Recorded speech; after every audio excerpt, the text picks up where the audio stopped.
Hi everybody, it's Amalia, and I'm here today with having fun with making jewelry.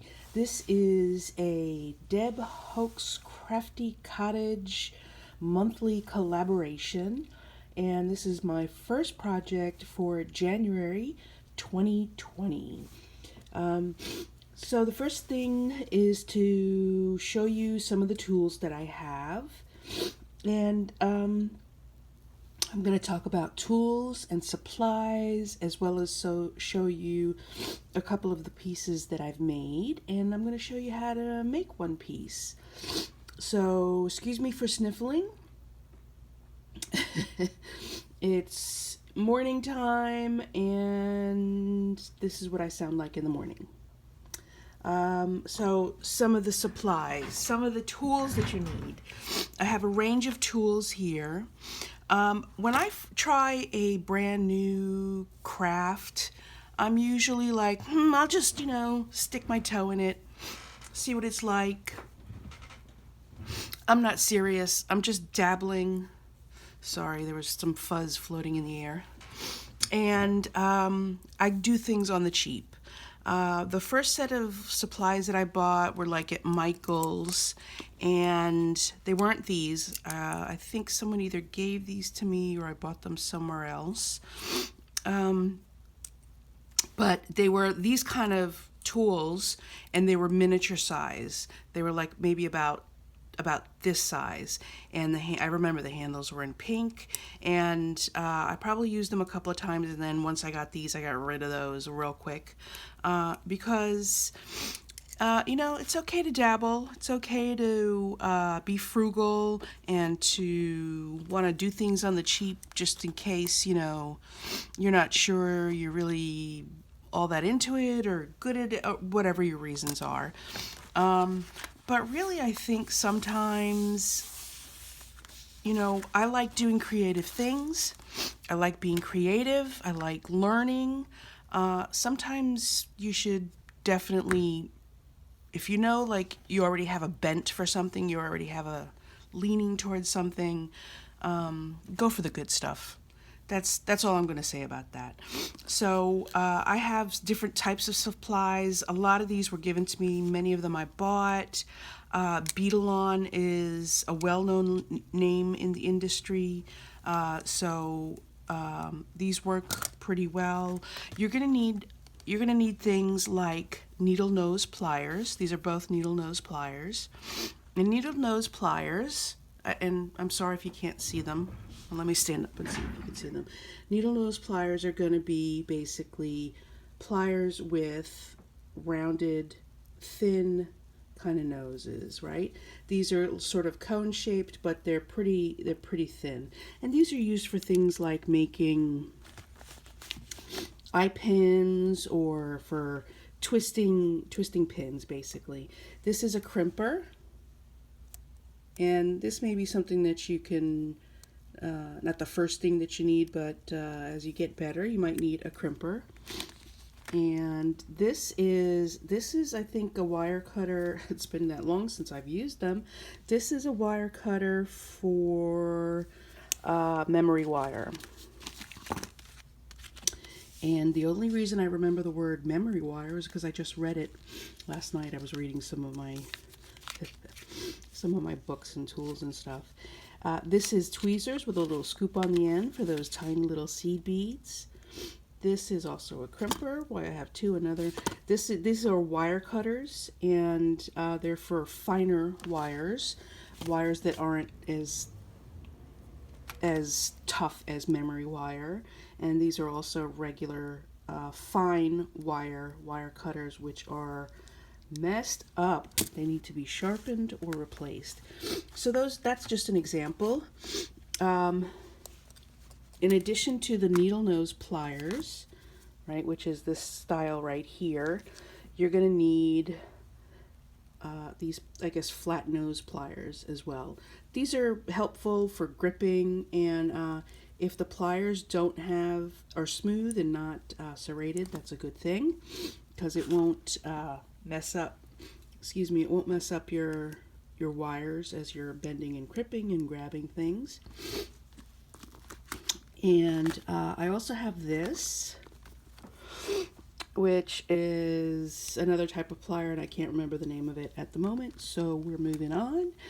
Here's a nice little tool to hold your tools while you're working. It's pretty. It's an organizational tool. It's nice. I don't know how helpful it is. And this is a portfolio, really, just to hold your tools. And I don't know how helpful that is either. Besides keeping your tools all in one place and not just flying around. I got this recently. This is from Tuesday Morning. And it's basically a portable bead tray. It has foam on one side and cutout foam on the other side, so you can do your beading and your designing of your beads. And then you put this on top and nothing moves around. I just got rid of my other bead tray, the formed ones, you know, the flocked and formed ones that you may see in the beading aisle at Michael's. It was all dusty and furry and I don't know what, but I got rid of that, and this is what I'm going to use from now on. Even if I don't necessarily travel, I think it's a good thing. So I have a couple of projects on here, and let me show you one that I already made. So this is a pair of dangle earrings with this particular ear wire is called a shepherd's hook. It's not called a fish hook, it's called a shepherd's hook, and it has wrapped wire. Let me see if I can focus in a little bit for you. It has wrapped, ooh, look how nice that looks. My nails don't look that great and my hands are dry. Wrapped wire, and then some chain, a main chain with a little bauble at the end. This is called, it's a charm. It's a bead, but it's a charm made with this bead.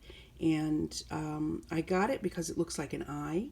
And this is very often in many cultures a charm against what's called the evil eye. So it's an evil eye charm. Not that it will bring you evil, but it will guard you against evil. And I just kind of like it. So, yeah. And so there's several charms, dangles, hanging off of them. This is a Swarovski crystal style little beads, black beads, smoky gray beads.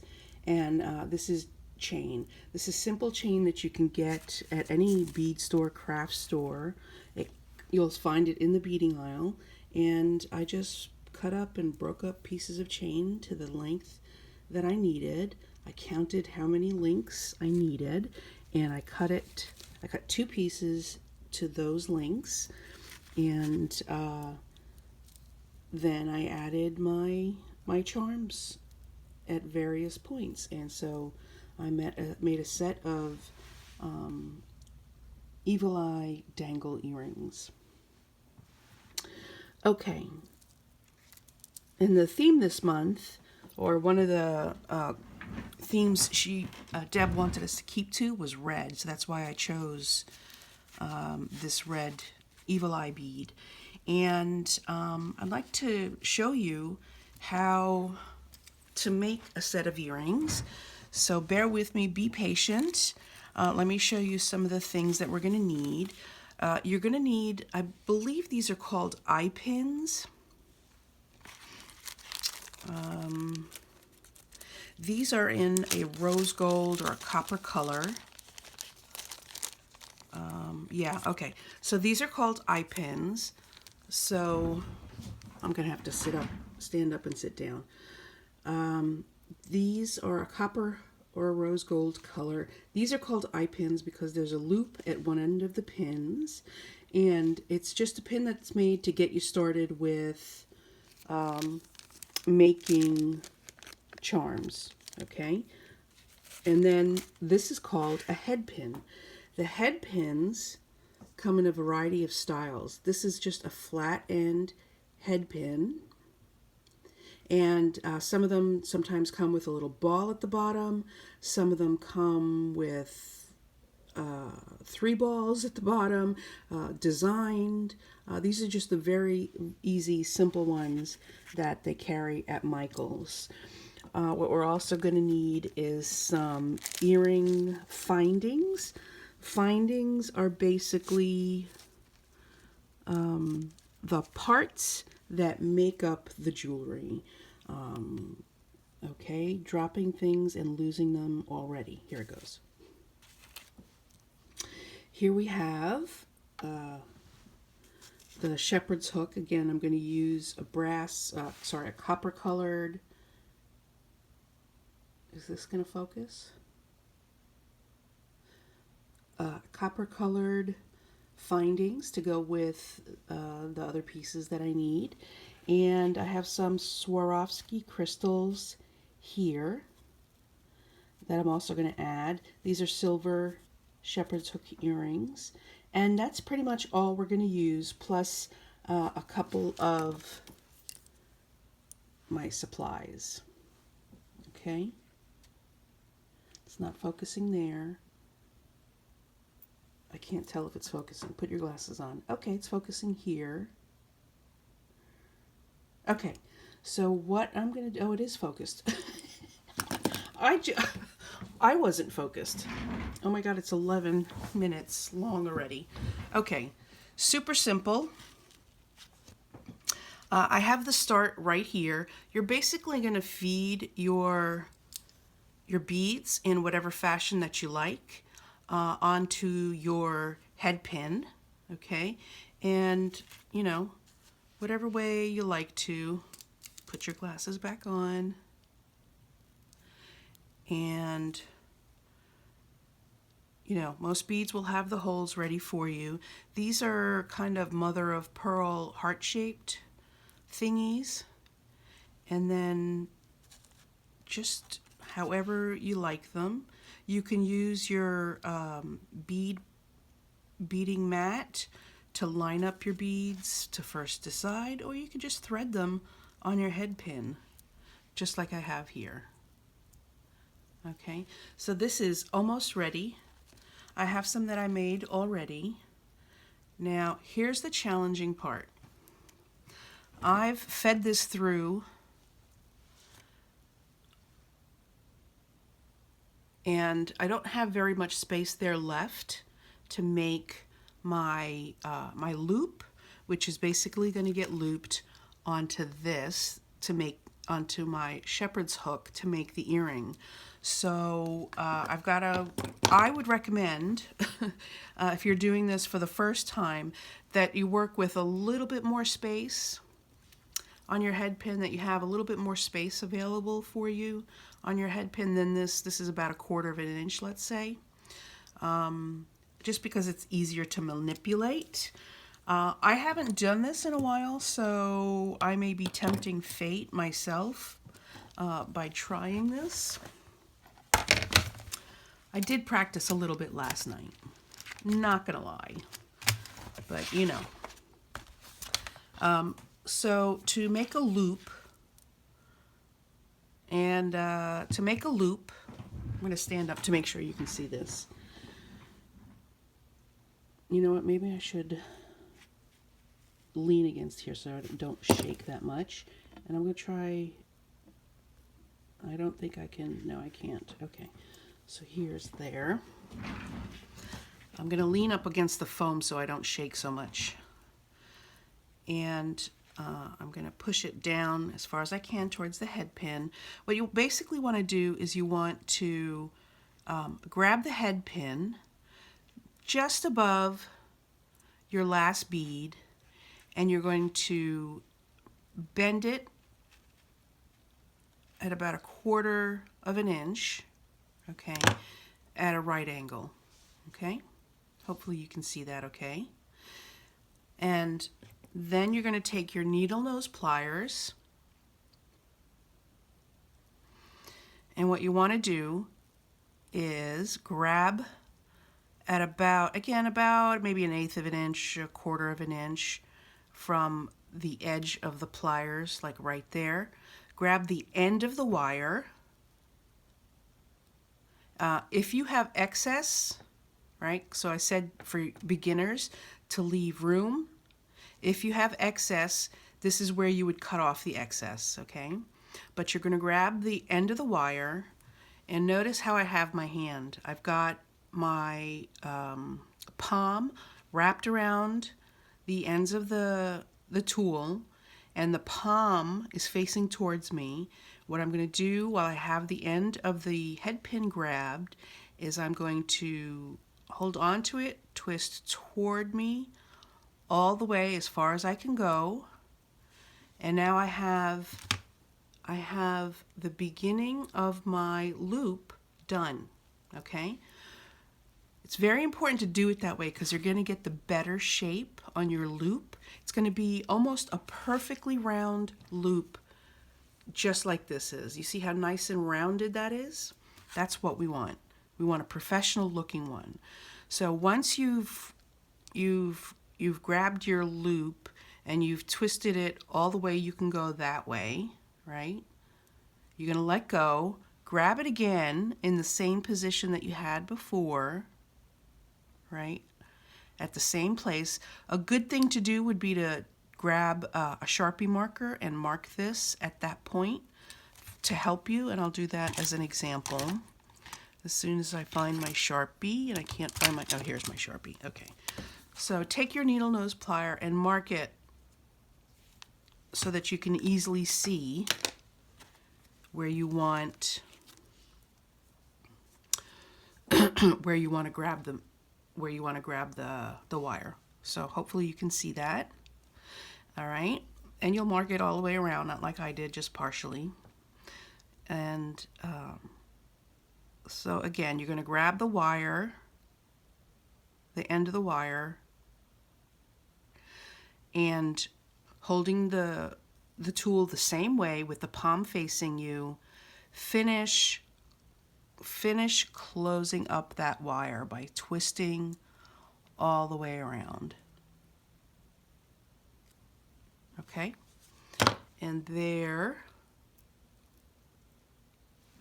you have your closed eye pin. Pretty damn good, I think. And if it's not that good, well, then you fix it. I'm a bit of a perfectionist, so I got to go back and fix things. Okay, so that one's done. When you've got that one done, you're going to take your shepherd's hook, and you need to use two pliers, one in your left hand and one in your right hand, and it can be one of the narrow pliers and a needle nose plier, or two narrow, whatever. Don't use a wide plier or a cutter like this. I'm going to put one plier on one side of the head of the eye and the other on the other side. And very simply, you want to pull, I'm showing it to you this way, right? But the way you want to pull is towards you, okay? So you want to separate this eye this way. Don't open it this way. Don't open it any other way, but you want to separate the pieces just slightly this way, okay? So I need a little bit more. So the eye is open now. I think that's open enough. No, it's not. That ball is there.